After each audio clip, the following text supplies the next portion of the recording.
আসসালামু আলাইকুম। এটিএন বাংলা সংবাদে সবাইকে স্বাগত জানাচ্ছি। মমরিনাজ মমির। এবার বিস্তারিত।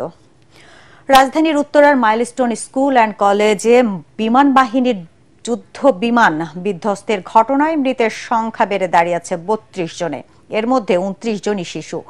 অগ্নিদগ্ধ হয়ে যারা হাসপাতালে ভর্তি আছেন তাদের অনেকের অবস্থা আশঙ্কাজনক। আন্তঃবাহিনী জনসংযোগ পরিদপ্তর আইএসপিআর ও স্বাস্থ্য মন্ত্রণালয়ের দেয়া তথ্যে হতাহতের এই চিত্র পাওয়া গেছে। এরই মধ্যে গতরাত ১:১টার দিকে জাতীয় বার্ন অ্যান্ড প্লাস্টিক সার্জারি ইনস্টিটিউটে আরও এক শিশুর মৃত্যু হয়েছে। জাতীয় বার্ন অ্যান্ড প্লাস্টিক সার্জারি ইনস্টিটিউটের আবাসিক চিকিৎসক শাওন বিন রহমান জানান, আইসিইউতে চিকিৎসাধীন অবস্থায় নাফি নামের এক শিশু রাত ১:১২টায় মারা গেছে। তার শরীরের ৯৫% পুড়ে গিয়েছিল।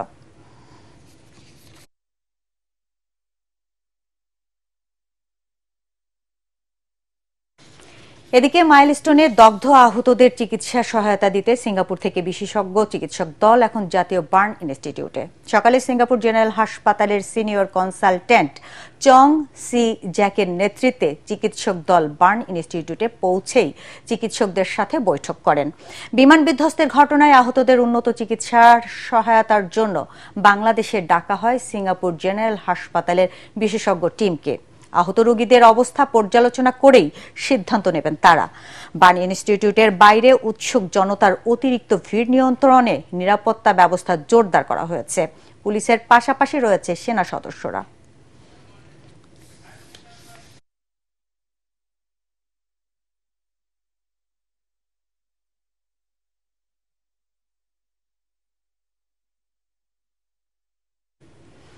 দর্শক, এই মুহূর্তে সেখানে আছেন আমাদের সহকর্মী খায়রুল ইসলাম। সবশেষ খবর জানতে আমরা সরাসরি চলে যাচ্ছি তার কাছে।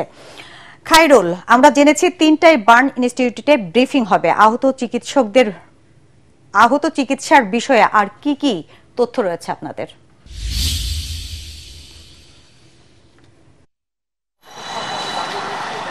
জি, সিঙ্গাপুর জেনারেল হাসপাতালের চিকিৎসক চং সি জ্যাক কিন্তু এখনও বৈঠক করছে বার্ন ইনস্টিটিউটের চিকিৎসকদের সঙ্গে।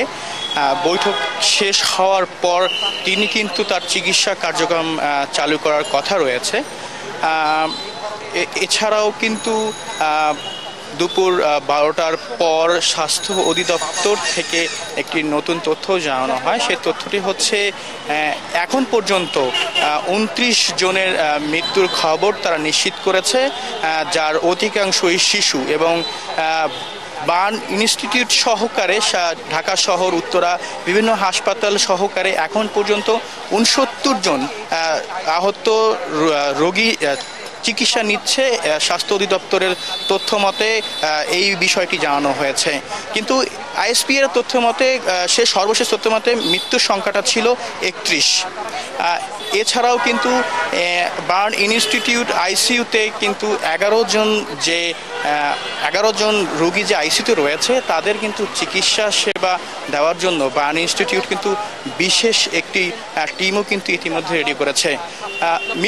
যারা ইতিমধ্যে মারা গেছে তাদের অধিকাংশ লাশই কিন্তু পরিবারের কাছে হস্তান্তর করা হয়েছে। এবং এখনও কিন্তু ৬ জনের লাশ কিন্তু তারা পরিচয় শনাক্ত না হওয়ার কারণে কিন্তু শনাক্ত করতে পারেনি। সে সকল মৃতদের ডিএনএ পরীক্ষা করে হয়তো পরিবারের কাছে লাশ হস্তান্তর করবে কর্তৃপক্ষ। এছাড়াও বার্ন ইনস্টিটিউটে সবচেয়ে বেশি ৪৪ জন চিকিৎসা নিচ্ছে। এরপরে সবচেয়ে বেশি সিএমএইচে বেশি আহত রোগীরা চিকিৎসা নিচ্ছে। বিকাল ৩টায় কিন্তু একটা সংবাদ সম্মেলন করার কথা রয়েছে, যেখানে হয়তো আরও নতুন কোনো তথ্য আমাদেরকে জানানো হবে। সেই তথ্য জানার পর হয়তো আমরা আরও নতুন তথ্য আপনাদেরকে জানাতে পারবো। বার্ন ইনস্টিটিউট থেকে এই ছিল আমার কাছে সর্বশেষ খবর। খায়রুল, আপনাকে ধন্যবাদ। মাইলস্টোন স্কুল অ্যান্ড কলেজের মূল ক্যাম্পাস আগামীকাল রোববার পর্যন্ত বন্ধ ঘোষণা করা হয়েছে। তবে কাল থেকে অন্যান্য ক্যাম্পাসে একাডেমিক কার্যক্রম চলবে। দিয়াবাড়ি ক্যাম্পাসে সংবাদ কর্মীদের প্রবেশে অনুমতি নেই। কলেজের মূল ফটক এখনো তালাবদ্ধ। দ্বিতীয় দিনের মতো বন্ধ রয়েছে শিক্ষা কার্যক্রম। ক্যাম্পাসে নেই কোনো শিক্ষার্থীর উপস্থিতি। প্রতিষ্ঠানটির সামনের গেটের বাইরে রাস্তা জুড়ে অবস্থান করছেন অনেক অভিভাবক, উৎসুক জনতা ও গণমাধ্যম কর্মীরা। ওই দিনের বিভীষিকাময় মুহূর্তের স্মৃতিচারণ করতে গিয়ে অনেকেই আবেগ আপ্লুত হয়ে পড়েন।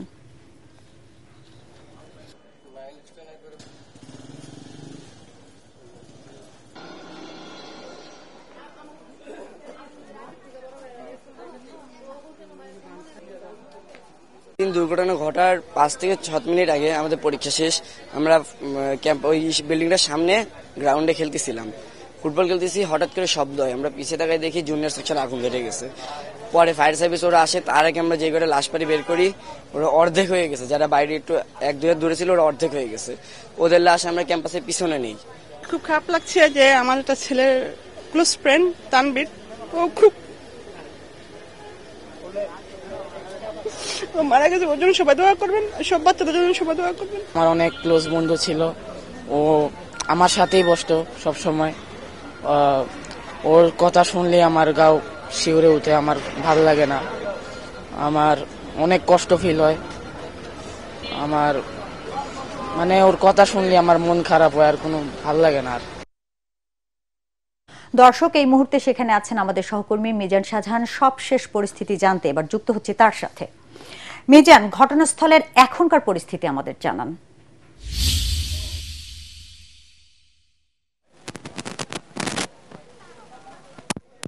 ধন্যবাদ মমি আপনাকে। আমি এখন দাঁড়িয়ে আছি দিয়াবাড়ির মাইলস্টোন স্কুল অ্যান্ড কলেজের সামনে। আমি আপনাকে দেখাচ্ছি মমি, এই স্কুল ফটকটি কিন্তু সকাল থেকে এখন পর্যন্ত তালাবদ্ধ করে রাখা হয়েছে। আমাদের সংবাদ মাধ্যম, সংবাদকর্মী কাউকে এখানে প্রবেশের অনুমতি নেই। শুধুমাত্র যে সংবাদকর্মীদের জন্য প্রবেশে নিষেধাজ্ঞা দেওয়া হয়েছে এমনটি নয়, যেহেতু আগামী রোববার পর্যন্ত এই মাইলস্টোন স্কুল অ্যান্ড কলেজ বন্ধ থাকবে, এই কারণে এখানে কোনো অভিভাবক বা শিক্ষার্থীকেও প্রবেশ করতে দেওয়া হচ্ছে না। আমরা দেখতে পাচ্ছি যে আইনশৃঙ্খলা বাহিনীর বিপুল সংখ্যক সদস্য, পোশাকধারী সদস্য এবং সাদা পোশাকধারী সদস্যরা স্কুল ক্যাম্পাসের ভেতরে অবস্থান করছেন। সকালের শিফটে যারা ডিউটি করেছেন তারা 10 মিনিট আগে বের হয়ে গেছেন এবং নতুন বিপুল পরিমাণ আইনশৃঙ্খলা বাহিনীর সদস্য কিন্তু ভিতরে অবস্থান করছেন। আর স্কুল গেটের সামনে আমরা দেখতে পাচ্ছি যে অনেক অভিভাবকরা এসেছেন, কিন্তু এই সমস্ত অভিভাবকের সাথে কথা বলেছি, এখানে কারো বাচ্চা মিসিং রয়েছে এরকম কোনো তথ্য আমরা পাইনি। যদিও কারো কারো থেকে বিচ্ছিন্নভাবে দাবি করা হয়েছে যে যারা নিখোঁজ বা যারা আহত নিহত এদের সংখ্যা কমিয়ে বলা হচ্ছে, কিন্তু আমরা কয়েকজনের কাছে এরকম জানতে চেয়েছিলাম যে কমিয়ে বলা হয়েছে বা এরকম নাম প্রকাশ করা হচ্ছে না, এরকম কোনো তালিকা রয়েছে কিনা। যারা এসব অভিযোগ করেছেন তারা কিন্তু এরকম কোনো তালিকা দেখাতে পারেননি। আমরা স্কুলের একজন শিক্ষকের সঙ্গে কথা বলেছিলাম, তিনি বলছেন যে এরকম কোনো সম্ভাবনা নেই, কারণ আমাদের কাছে পূর্ণাঙ্গ তালিকা রয়েছে কারা সেদিন উপস্থিত হয়েছিল, তাদের সমস্ত তালিকা দেখেই এটা আসলে নিরূপণ করা যাবে। এছাড়াও আপনাকে আমি জানিয়ে রাখি মমি, যে এখানে এই মাইলস্টোন স্কুল অ্যান্ড কলেজের প্রিন্সিপাল জিয়াউল আলম, তার নেতৃত্বে 6 সদস্যের একটি তদন্ত কমিটি গঠন করা হয়েছে। যে কমিটি আগামী 3 কর্মদিবসের মধ্যে একটি প্রতিবেদন তৈরি করবে, যে প্রতিবেদনের মাধ্যমে তুলে আনা হবে যে ওই শিক্ষা প্রতিষ্ঠানে ওদিন উপস্থিত ছিলেন এরকম কেউ মিসিং রয়েছেন কিনা বা আহত বা নিহত হয়ে কোনো হাসপাতালে আছেন কিনা, সে বিষয়টি তুলে আনা হবে। এই কমিটিতে যেরকম অধ্যক্ষকে কমিটির প্রধান করা হয়েছে, একই সঙ্গে শিক্ষক প্রতিনিধি রাখা হয়েছে, ছাত্র প্রতিনিধি রাখা হয়েছে এবং অভিভাবক প্রতিনিধিও রাখা হয়েছে। তাদের এই রিপোর্টটি তারা বলছেন যে শুধুমাত্র স্কুলের স্বচ্ছতার জন্য, স্কুলের শিক্ষার্থীদের নিরাপত্তা নিশ্চিত করার জন্যই নয়, এই রিপোর্টটি পরবর্তীতে সরকারের বিভিন্ন দপ্তরে তারা উপস্থাপন করবেন। আর এখানে আপনি দেখতে পাচ্ছেন যে এখানে যেসব অভিভাবক এখানে অবস্থান করছেন, তাদের মিসিং দাবি করা অভিভাবক আমরা পাইনি, তবে তারা বলছেন যে তাদের সন্তান এই স্কুলে পড়তেন, তাদের ভিতরে অনেকে সেদিন উপস্থিত ছিলেন। এর মধ্যে তারা যেটা ট্রমার মধ্যে দিয়ে পার হচ্ছেন, এজন্য তারা বারবার বলছেন যে এখানে এমন কিছু সংস্কার না দরকার যাতে ভবিষ্যতে এই ধরনের ঘটনা না ঘটে। সেক্ষেত্রে তাদের প্রস্তাব হচ্ছে হয় ক্যাম্পাস এই এয়ারপোর্টের আশপাশের এলাকা থেকে সরিয়ে নিয়ে যেতে হবে, অথবা এমন একটা ব্যবস্থা করতে হবে যে যেন বিমান এখান দিয়ে উড্ডয়ন বা অবতরণ না করে। আমরা এখানে সকাল থেকে অবস্থান করেছি, আমরা দেখতে পাচ্ছি যে 5 মিনিট পর পর বিদেশের যে সমস্ত বিমানগুলো আসে বা অভ্যন্তরীণ যে ফ্লাইটগুলো আছে, সেগুলো ঠিক এই মাইলস্টোন স্কুল অ্যান্ড কলেজের সামনে দিয়ে কিন্তু এখানে অবতরণ করে। উড্ডয়নের জায়গাটা যদি অন্যদিকে উড্ডয়ন করে আমাদের বিপরীত দিক থেকে, অর্থাৎ যমুনা ফিউচার পার্কের দিকে উড্ডয়ন করে, কিন্তু অবতরণ করে এখানে এবং অভ্যন্তরীণ আন্তর্জাতিক মিলিয়ে প্রতি 5-7 মিনিট পরপর একটি করে বিমান অবতরণ করে। কতটা ঝুঁকির মধ্যে দিয়ে যাচ্ছে, এখানে 8 থেকে 10 তলা 12 তলা অনেক ভবন রয়েছে। এই বিষয়গুলোকে খতিয়ে দেখে ভবিষ্যতে যাতে এই ধরনের অনাকাঙ্ক্ষিত ঘটনা আর না ঘটে সে ব্যাপারে একটি চূড়ান্ত সমাধান নিয়ে আসার জন্য এখানে উপস্থিত অভিভাবকরা দাবি জানিয়েছেন। মমি, এই হচ্ছে মাইলস্টোন স্কুল অ্যান্ড কলেজের সামনে থেকে আমার কাছে সবশেষ খবর। মমি। এদিকে মাইলস্টোন স্কুল অ্যান্ড কলেজে যুদ্ধ বিমান বিধ্বস্তের ঘটনায় হতাহতের প্রকৃত সংখ্যা নিরূপণ এবং আহত, নিহত ও নিখোঁজদের নাম ঠিকানা সহ তালিকা তৈরিতে 6 সদস্যের কমিটি গঠন করেছে স্কুল কর্তৃপক্ষ। স্কুলের অধ্যক্ষ মোহাম্মদ জিয়াউল আলমকে প্রধান করে এই কমিটি গঠন করা হয়েছে। 3 কর্মদিবসের মধ্যে তাদের পূর্ণাঙ্গ প্রতিবেদন জমা দিতে বলা হয়েছে। এই কমিটিকে বিদ্যালয় কর্তৃপক্ষের পক্ষ থেকে সরাসরি ঘটনাস্থল পরিদর্শন, সংশ্লিষ্ট পরিবারদের সঙ্গে যোগাযোগ এবং নিশ্চিত তথ্য যাচাই করে তালিকা প্রস্তুত করার নির্দেশনা দেওয়া হয়েছে মাইলস্টোন কর্তৃপক্ষকে। উত্তরার মাইলস্টোন স্কুলে বিমান বাহিনীর প্রশিক্ষণ বিমান বিধ্বস্তের ঘটনায় ঝরে গেছে একই পরিবারের ফুলের মতো 3 শিশুর প্রাণ। আরিয়ান, বাপ্পি ও হুমায়ুরকে হারিয়ে শোকে পাথর হয়ে গেছে গোটা পরিবার। একই অবস্থা দুর্ঘটনায় প্রাণ কেড়ে নেয়া আনিকা, সামিউলের পরিবারেরও। বিমান দুর্ঘটনার কারণ কারো অবহেলা থাকলে তা খুঁজে বের করে দায়ীদের বিচারের দাবি এখন অবুঝ সন্তান হারানো পরিবারগুলোর। শোকাহত কয়েকটি পরিবারের খবর জানাচ্ছেন ঐশী গোস্বামী প্রমা।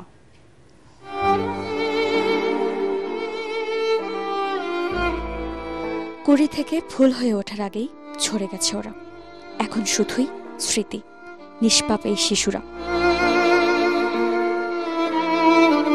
সোমবার মধ্য দুপুরে আরিয়ান, বাপ্পি হয়তো ক্লাস শেষ করে বাড়ি ফেরার অপেক্ষায় ছিল টিফিন সেরে। হয়তো সহপাঠীদের সাথে ছিল গল্প আড্ডায় ব্যস্ত। আকাশ থেকে মৃত্যুদূত হয়ে আছড়ে পড়া বিমান কেড়ে নিয়েছে একই পরিবারের 3টি ফুল, আরিয়ান, বাপ্পি ও হুমায়ুরকে। হাতে হাত রেখে 3 চাচাতো ভাই বোন একই সাথে খেলতো, স্কুলে যেত। শেষ বিদায়ের সময়ও তারা পাশাপাশি। এসব কিভাবে সইবে বাবা, মা, পরিবার? আমাদের সব সন্তান আব্বা বলে, আমার সন্তান একলা বলে কি লাভ হবে? আমার আরো সন্তান আছে, আরো 4 ছেলে আছে, 3 মেয়ে আছে, 1 ছেলে গেছে, ছোট ছেলে। সবার ছোট রয়ে গেছে, সবার ছোট রয়ে গেছে, কিছু করার নেই। হতভাগা পিতা শামীম করিমের কাঁধে পৃথিবীর সবচেয়ে ভারী বোঝা, সন্তানের লাশ। একমাত্র ছেলে 7ম শ্রেণীর শিক্ষার্থী সামিউল করিমের জানাজা শেষে পরম মমতায় শেষ বিদায় জানালেন পাগল প্রায় অভাগা পিতা।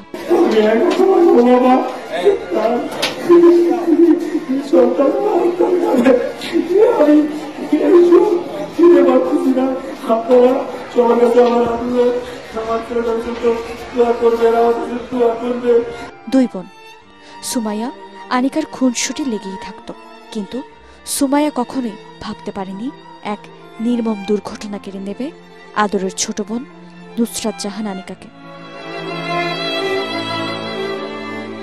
ছোট মেয়েকে হারিয়ে মোহাম্মদ আবুল হোসেন ও পারুল আক্তার বাকরুদ্ধ। আদরের মেয়ের কথা বলতে বলতে কান্নায় ভেঙে পড়েন মা, বাবা। যে দুর্ঘটনা হয়েছে শুনতেছি লোকের মাধ্যমে, এটা নাকি অনেক পুরাতন ফাইটার ছেলে। এটা যদি সরকার ব্যবস্থা না নেয় তাহলে আর ক্ষতি হবে মানুষের।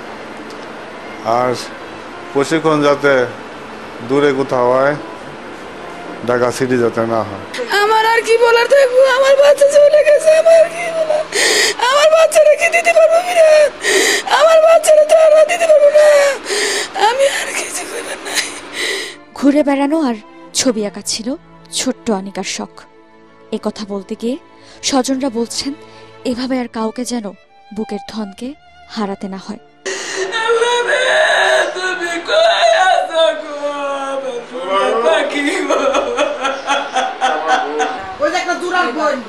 তার মন ভেঙে গেছে, কারণ তার সাথে খেলতো, তার সাথে ঘুমাতো, তার সাথে মনে করেন ঘুরতে যেত, তার সাথে স্কুলে যেত। সেই বাচ্চাটা আমার মনে করেন আজকে অসহায় হয়ে গেছে। এমন নির্মম পরিণতি যেন আর কোনো পরিবারে না আসে, এটাই চাওয়া সন্তানহারা পরিবারগুলোর। ঐশী গোস্বামী প্রমা, এটিএন বাংলা, ঢাকা। মাইলস্টোন স্কুলে বিমান বিধ্বস্তের ঘটনায় শিক্ষার্থীদের বাঁচাতে জীবন উৎসর্গ করেন 2 শিক্ষিকা মাসুকা বেগম ও মাহিরিন চৌধুরী। তাদের এই আত্মত্যাগে একদিকে যেমন শোকে পাথর স্বজন ও সহযোদ্ধারা, অন্যদিকে তারা প্রশংসায় ভাসছেন দুঃসাহসী অবদানের জন্য। 2 শিক্ষিকার লাশ গতকাল নিজ নিজ গ্রামে পৌঁছলে শোক নেমে আসে ব্রাহ্মণবাড়িয়া ও নীলফামারীতে। এ সময় মাতম করতে থাকেন স্বজন ও এলাকাবাসী। আমাদের প্রতিনিধিদের পাঠানো তথ্য ও ছবি নিয়ে আরো জানাচ্ছেন ফারহিন ইসলাম টুম্পা। বোনের কাছে আমার লাশটা পৌঁছে দিও, মৃত্যুর আগে এমনই শেষ ইচ্ছা ছিল মাইলস্টোন ট্র্যাজেডিতে প্রাণ হারানো শিক্ষিকা মাসুকা বেগমের। ব্যক্তিজীবনে বিয়ে করেননি মাসুকার অসুস্থ বাবা ছাড়া সংসার বলতে ছিল শিক্ষার্থীরাই। মাসুকার মরদেহ দেখে নির্বাক ৭০ বছর বয়সী বাবা সিদ্দিক আহমেদ চৌধুরী। আমার প্রতি সবসময় খেয়াল রাখছে, সময় সময় কল দিছে। দেশবাসীর কাছে আমি দোয়া প্রার্থী আমার মেয়ের জন্য। মিরপুরের একটি স্কুলে শিক্ষকতা দিয়ে পেশাগত জীবন শুরু করা মাসুকা কয়েক বছর আগে যোগ দেন মাইলস্টোন স্কুলে। নিজের জীবন বিপন্ন করে শিক্ষার্থীদের বাঁচাতে শেষ পর্যন্ত প্রাণপণ লড়ে গেছেন মাইলস্টোন স্কুল অ্যান্ড কলেজের শিক্ষিকা মাসুকা। তবে সোমবার রাতে চিকিৎসাধীন অবস্থায় মৃত্যুর কাছে হার মানেন তিনি। আমি যদি মারা যাই তাহলে আমার বোনের কাছে, আমার একটা বোন আছে, আমার বোনের কাছে লাশটা হস্তান্তর করবে। আমার ছাত্রী জানাজা আমাকে পড়তে হবে, আমি এটা ভাবতে পারি নাই। আমি খুব আবেগী হয়ে গেছি। সোমবার দুর্ঘটনার সময় কিছুটা দূরে দাঁড়িয়েছিলেন মাহিরিন চৌধুরী। হঠাৎ আগুন জ্বলতে দেখে ছুটে যান। আগুনের লেলিহান শিখা থেকে বাঁচিয়ে একে একে উদ্ধার করেন ১৫ থেকে ২০ জন শিক্ষার্থীকে। কিন্তু ততক্ষণে পুড়ে গেছে নিজের শরীরের প্রায় পুরোটাই, যা শেষ পর্যন্ত মৃত্যু ডেকে আনে মাইলস্টোন স্কুলের আরেক শিক্ষিকা মাহিরিন চৌধুরীর। নীলফামারীর জলঢাকায় নিজ গ্রামে বাবা মায়ের কবরের পাশে শায়িত করা হয়েছে আত্মবলি দেওয়া মমতাময়ী এই শিক্ষিকাকে। এ ঘটনায় শোকের ছায়া নেমে এসেছে গোটা এলাকায়। আমার দুইটা বাচ্চা আছে, ছোট ছোট, সেই দুইটা বাচ্চা মাসুকা এবং মাহরিন আজ নেই, কিন্তু তাদের সাহসিকতা ও আত্মত্যাগের গল্প বেঁচে থাকবে কোটি মানুষের হৃদয়ে।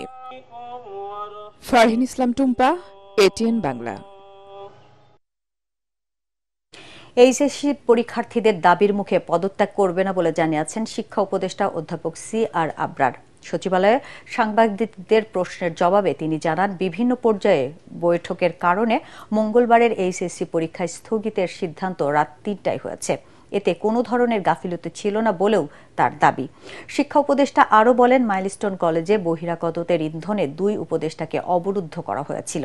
নিহত ও আহত শিক্ষার্থীদের পরিবারকে ক্ষতিপূরণ দেওয়ার বিষয়ে আলোচনা চলছে বলেও জানান তিনি। এদিকে ওই এলাকায় প্রশিক্ষণ বিমান চালানোর বিষয়ে পুনর্বিবেচনা করা উচিত বলেও জানান শিক্ষা উপদেষ্টা। এই তদন্ত কমিটি সরকার করবে, এটা তো খালি শিক্ষা মন্ত্রণালয়ের বিষয় না, এটা বৃহত্তর একটা বিষয়। পরীক্ষার বিষয়টা সামনে এসলো, অনেকেই প্রশ্ন বলছিলেন, জানাচ্ছিলেন যে এখানে আমরা পেছানো হবে কি না হবে, কেউ কেউ চাচ্ছিলেন পরীক্ষা হোক ইত্যাদি। এবং সেই প্রক্রিয়ায় প্রসেসের মাধ্যমে কয়েকজন উপদেষ্টার সঙ্গেও আমাদের কথা হয়েছে সেটা, এবং এইটা একটা সিদ্ধান্ত যেটা হুট করে নেওয়া যায় না, এবং হুট করে নেওয়ার এখতিয়ারও কারণ নেই এককভাবে। মাইলস্টোন স্কুলের শিক্ষার্থীদের ওপর সেনাবাহিনীর নির্যাতন ও সচিবালয়ে বিক্ষুব্ধরত শিক্ষার্থীদের ওপর পুলিশের হামলার প্রতিবাদে ঐক্যমত্য কমিশনের অধিবেশন থেকে ওয়ার্কআউট করেছে বেশ কয়েকটি রাজনৈতিক দল। সকালে অধিবেশনের শুরুতেই সিপিবি, বাসদ ও কমিউনিস্ট পার্টি সহ কয়েকটি দল শিক্ষার্থীদের ওপর রাষ্ট্রীয় নিপীড়ন করা হয়েছে দাবি করে সংশ্লিষ্টদের বিচার চান। এছাড়া গোপালগঞ্জে এনসিপির সমাবেশে হামলার জবাবে আইনশৃঙ্খলা বাহিনীর অ্যাকশনের প্রতিবাদ জানায় দলগুলো। 10 মিনিট ওয়ার্কআউট কর্মসূচি পালন শেষে আবারও অধিবেশনে অংশ নেয় দলগুলো। এ সময় কমিশনের সহসভাপতি ডক্টর আলী রিয়াজ বলেন, এসব ঘটনায় পদক্ষেপ নিয়েছে সরকার। একই সাথে অধিবেশন থেকে ওয়ার্কআউট রাজনৈতিক দলগুলোর গণতান্ত্রিক অধিকার বলেও মন্তব্য করেন তিনি।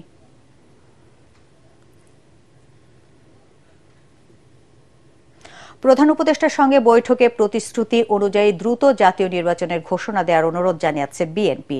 এজন্য এই তথ্য জানিয়ে দলের মহাসচিব মির্জা ফখরুল ইসলাম আলমগীর বলেন, প্রধান উপদেষ্টাও এ বিষয়ে ইতিবাচক।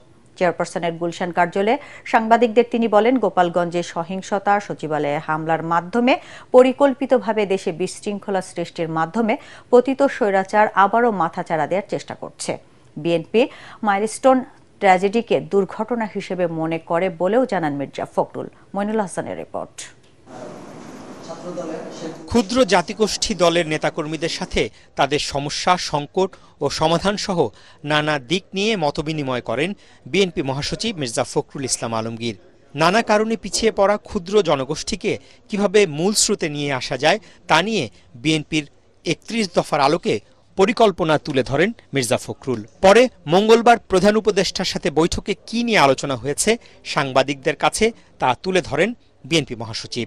নির্বাচন প্রক্রিয়াকে দ্রুত করা, ত্বরান্বিত করা এবং ওনার যে প্রতিশ্রুত যে ফেব্রুয়ারির মাঝামাঝি সময়ে নির্বাচন দেওয়া হবে, সেটা আমরা মনে করি যে ওনারা যে অতি দ্রুত সেই ব্যবস্থা গ্রহণ করা উচিত। এই ব্যাপারে ঘোষণা দিয়ে অস্পষ্টতা না থাকে সেই ব্যবস্থাটা নেওয়া উচিত, সেটা আমাদের তরফ থেকে আমরা সেটা বলে এসেছি। তিনি বলেছেন যে তিনি সেই ব্যবস্থাটা নেবেন। সাংবাদিকদের প্রশ্নের জবাবে তিনি বলেন, দেশে বিশৃঙ্খলা সৃষ্টি করে পতিত স্বৈরাচার তা থেকে ফায়দা নেয়ার চেষ্টা করছে। গণঅভ্যুত্থানের মধ্য দিয়ে যে পরিবর্তন নিয়ে আসা হয়েছে, ফ্যাসিস্ট আওয়ামী শক্তিকে যে পরাজিত করা হয়েছে, সেটা এই জুলাই আগস্ট মাসেই ওই শক্তির আবার উত্থানের একটা নমুনা দেখা মতো অবস্থা তৈরি হয়েছে। রাজনীতি মানেই হচ্ছে প্রতিপক্ষকে ঘায়েল করার চেষ্টা করা, কথা দিয়ে ঘায়েল করার চেষ্টা করা এবং নিজেরটাকে এস্টাবলিশ করার চেষ্টা করা। সেটা নিয়ে আমরা খুব বেশি চিন্তিত না, কারণ রাজনীতির নিয়মটাই তাই।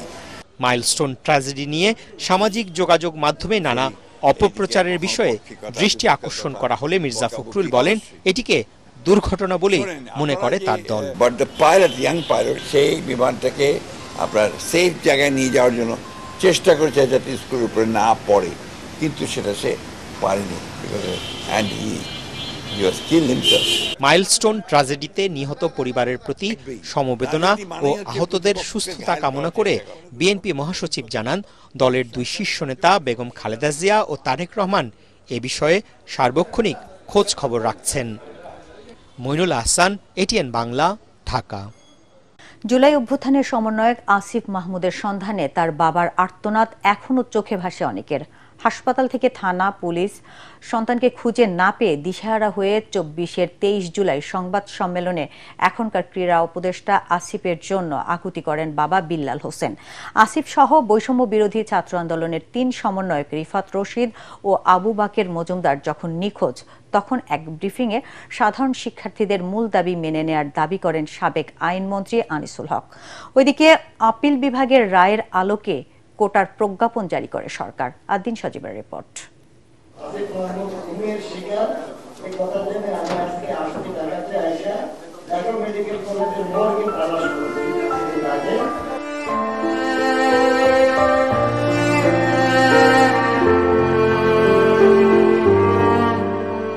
বৈষম্য বিরোধী ছাত্র আন্দোলনের সমন্বয়ক আসিফ মাহমুদ বেঁচে আছেন কিনা তখন পর্যন্ত জানেন না বাবা মিস্টার বেল্লাল হোসেন। কদিন হলো সন্তানের সন্ধান নেই, 23 জুলাই করেন এই অসহায় আকুতি।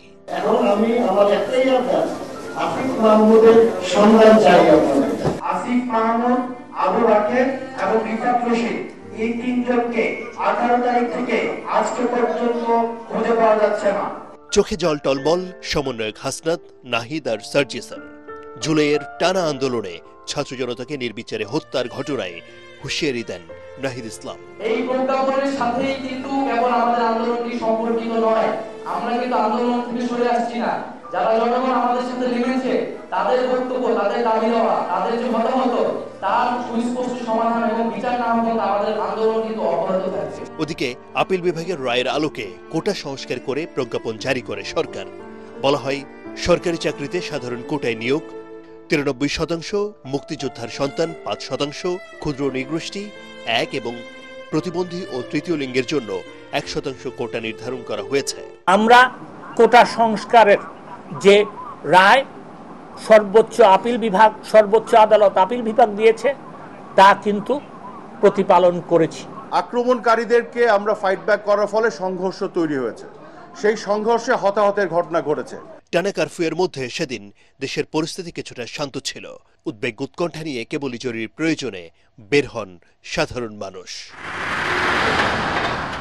এদিকে সার্বিক পরিস্থিতি নিয়ে বঙ্গভবনে রাষ্ট্রপতি মোহাম্মদ শাহাবুদ্দিনের সঙ্গে সাক্ষাৎ করে সেনাবাহিনীর ভূমিকা সম্পর্কে অবহিত করেন সেনাবাহিনী প্রধান জেনারেল ওয়াকারুজ্জামান। আদিন সজীব, এটিএন বাংলা, ঢাকা। মাইলস্টোন স্কুলে বিমান বিধ্বস্তের ঘটনায় নিহতদের নতুন তালিকা প্রকাশ করেছে স্বাস্থ্য মন্ত্রণালয়। আন্তঃবাহিনী জনসংযোগ পরিদপ্তর, আইএসপি ও জাতীয় বার্ন ইনস্টিটিউটের সর্বশেষ তথ্য অনুযায়ী ৩২ জনের মৃত্যুর খবর জানানো হলেও কিছুক্ষণ আগে স্বাস্থ্য মন্ত্রণালয়ের তরফ থেকে নিহত ২৯ এবং আহত ৬৯ জনের তালিকা দেওয়া হয়েছে। এতে বলা হয় জাতীয় বার্ন ইনস্টিটিউটে ১১ জন, ঢাকা CMH এ ১৫ জন এবং ঢাকা মেডিকেল কলেজ হাসপাতালে ১ জন, উত্তরা লুবানা হাসপাতালে ১ জন ও ইউনাইটেড হাসপাতালে ১ জন মারা গেছেন। নিহতদের তালিকায় ৯ বছরের ৮ জন, ১০ বছরের ১ জন, ১১ বছরের ১ জন, ১৪ বছরের ৪ জন, ১৩ বছরের ৩ শিশু রয়েছে।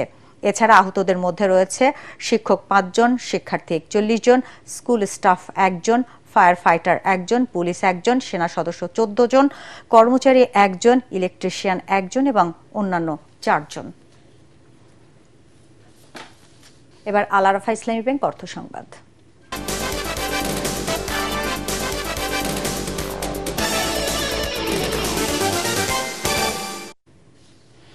আবাদ ও উৎপাদন বৃদ্ধির লক্ষ্যে ঝিনাইদহে কৃষকদের মাঝে বিনামূল্যে পেঁয়াজ বীজ ও সার বিতরণ করা হয়েছে। সকালে সদর উপজেলা পরিষদ চত্বরে কৃষি বিভাগের পক্ষ থেকে এসব বিতরণ করা হয়। জেলা প্রশাসক মোহাম্মদ আব্দুল আওয়াল, জেলা কৃষি সম্প্রসারণ অধিদপ্তরের উপপরিচালক ষষ্ঠী চন্দ্র রায় ও উপজেলা কৃষি কর্মকর্তা নূরে নবী এ সময় উপস্থিত ছিলেন। কৃষি বিভাগ জানায়, খরিফ ১ মৌসুমে প্রণোদনা কর্মসূচির আওতায় সদর উপজেলার ৮৫০ জন কৃষকের মাঝে ১ কেজি করে পেঁয়াজ বীজ এবং ২০ কেজি MOP ও ২০ কেজি DOP সার বিতরণ করা হয়।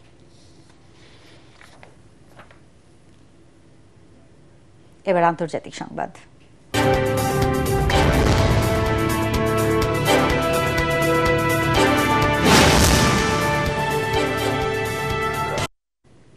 থমকে যাওয়ার শঙ্কায় যুক্তরাষ্ট্র ও ভারতের মধ্যে অন্তর্বর্তী বাণিজ্য চুক্তি আলোচনা। সাংবাদিকদের সাথে আলাপকালে মার্কিন প্রেসিডেন্ট ডোনাল্ড ট্রাম্প বলেন, কৃষি ও দুগ্ধপণ্য শুল্ক কমানো সহ একাধিক ইস্যুতে মতবিরোধ থাকায় ১ আগস্টের সময়সীমার মধ্যে চুক্তির সম্ভাবনা ক্রমেই কমে আসছে। যদিও ভারতকে এখনো আনুষ্ঠানিকভাবে শুল্ক সংক্রান্ত কোনো বিজ্ঞপ্তি দেয়া হয়নি বলেও জানান তিনি। এদিকে ভারতের বাণিজ্য সংক্রান্ত একটি দল সম্প্রতি আলোচনা শেষে ওয়াশিংটন থেকে ফিরেও এ নিয়ে কোনো অগ্রগতি হয়নি বলে জানায়। তবে আগামীতে অনুষ্ঠিত হতে যাওয়া মোদি ট্রাম্প বৈঠক শেষে এই অচলাবস্থা কাটতে পারে বলে মনে করছে নয়াদিল্লি। এর আগে এপ্রিল মাসে ট্রাম্প ভারতীয় পণ্যের ওপরে ২৬% শুল্ক আরোপের হুমকি দিলেও পরে তা সাময়িক সময়ের জন্য স্থগিত রাখা হয়।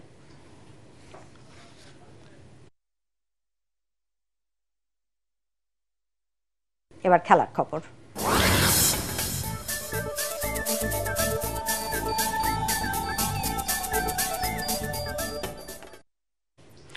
দ্বিতীয় টি-20তে পাকিস্তানকে ৮ রানে হারিয়ে ১ ম্যাচ বাকি থাকতেই সিরিজ জিতেছে বাংলাদেশ। এবার তাদের হোয়াইট ওয়াশ করার পালা। খেলা শেষে সংবাদ সম্মেলনে তেমনটাই জানান জাকের আলী অনিক। এদিকে পরাজয়ের পর উইকেটের সমালোচনা করলেন পাকিস্তানের অলরাউন্ডার ফাহিম আশরাফ। পরাগারমানের রিপোর্ট। সিরিজের দ্বিতীয় টি-20তে পাকিস্তানের কাছে টসে হেরে ব্যাটিংয়ে নামা দেখেই বাংলাদেশের পরাজয় কল্পনা করেছিলেন অনেকে। তাদের ধারণাকে সত্য প্রমাণ করতেই যেন ২৮ রানে ৪ উইকেট হারিয়ে ফেলেছিল টাইগাররা। সেখান থেকে শেখ মেহেদীকে নিয়ে ৫৩ রানের জুটি করেন জাকের আলী। এরপর ছোট ছোট আরো কিছু জুটি করে বাংলাদেশকে পৌঁছে দেন ১৩৩ রানে। ৪৮ বলে অপরাজিত ৫৫ রানের ইনিংস খেলে ম্যাচ সেরা জাকের আলী অনেক। টানা ২ টি-20তে পাকিস্তানকে পরাজিত করে হোয়াইট ওয়াশ করার স্বপ্ন এখন স্বাগতিক বাংলাদেশের। আমার কাছে মনে হয়েছে 155 to 60 হওয়া সম্ভব ছিল যদি আমরা প্রপার ব্যাটিং করতে পারতাম। বাট আমি ব্যাটিংয়ে যাওয়ার আগে ক্যাপ্টেন জাস্ট বলে দিচ্ছে যে যেহেতু আমরা আর্লি উইকেট ফল করে ফেলছি, জাস্ট গো ফর 140। তো আমরা 6 রান শর্ট ছিলাম, তো লাস্টে হয়তো 6টা হয়ে গেলে হয়তো কাভার আপ হয়ে যেত, বাট 140। তো এই জিনিসগুলো ভালো অ্যাজ এ টিম হিসাবে যখন আমরা কমিউনিকেট করব যে we go for this run. বাংলাদেশের মতো পাকিস্তানও শুরুতে ব্যাটিং বিপর্যয়ে পড়ে। ১৫ রানে ৫ উইকেট হারিয়ে ফেলে তারা। ফাহিম আশরাফ ও আহমেদ দানিয়েলের ব্যাট পাকিস্তানকে জয়ের স্বপ্ন দেখায়, কিন্তু ১২৫ রানে অল আউট হয়ে যাওয়ায় ৮ রানে জয় পায় বাংলাদেশ। খেলা শেষে সংবাদ সম্মেলনে উইকেটের সমালোচনা পাকিস্তানি বোলিং অলরাউন্ডার ফাহিম আশরাফের। বিপিএল এ শুরুর দিকে এত বেশি স্পিন হয় না, উইকেটে ঘাস থাকে, ভালো ব্যাটিং উইকেট থাকে। এই সিরিজে পিচ অনেক নরম। বিপিএল এর সাথে তুলনা করলে আমি বলবো এটা অনেক ভিন্ন পিচ। 3 ম্যাচ সিরিজে 2-0 ব্যবধানে এগিয়ে আছে বাংলাদেশ। আগামীকাল বৃহস্পতিবার শেষ টি-20 জিতে পাকিস্তানকে হোয়াইট ওয়াশ করে প্রতিশোধ নিতে মুখে আছে টাইগাররা। পরাগ আরমান, এটিএন বাংলা। দর্শক, পরবর্তী সংবাদ দেখার আমন্ত্রণ জানিয়ে এখনকার মতো শেষ করছি। এটিএন বাংলা সংবাদ ইউটিউবে দেখতে ব্রাউজ করুন youtube/ATN Bangla News। ধন্যবাদ সবাইকে।